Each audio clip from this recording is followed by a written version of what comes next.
শিক্ষকরা তার ছেলেদেরকে তার ইনস্টিটিউশনে পড়ায় না। এটা কি সত্য না মিথ্যা? সত্য, তাই না?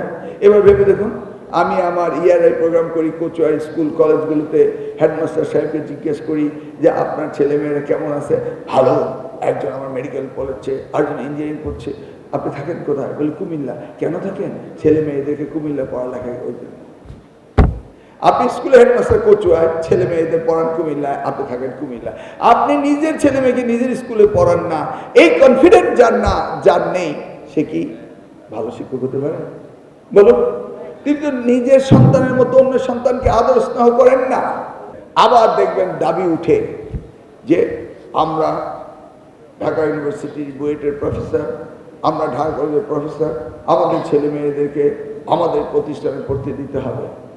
আরে ভাই, আপনার প্রতিষ্ঠানে অ্যাডমিশন টেস্ট হয়েছিল, আপনার ছেলে আপনার প্রতিষ্ঠানে অ্যাডমিশন টেস্টে টিকে না, তাহলে আপনি কি যোগ্য শিক্ষক হয়েছেন? কি আসতে বললাম, জোরে বললাম, আবার যদি মাইন্ড করে,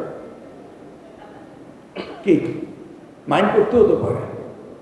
তাহলে জেলা স্কুলের দায়িত্বে ডিসি সাহেবের ছেলেমেয়েরা ঢাকায় থাকে, ঢাকায় লেখাপড়া করে। আমার মনে হয় এটাও ম্যান্ডেটরি করে দেওয়া উচিত জনপ্রশাসন থেকে, যারা জেলার দায়িত্বে থাকবেন তাদের ছেলে মেয়ে জেলা স্কুলেই পড়তে হবে, তাই না? তাহলে নিজের ছেলে মেয়ে ভালো করে, এই জন্য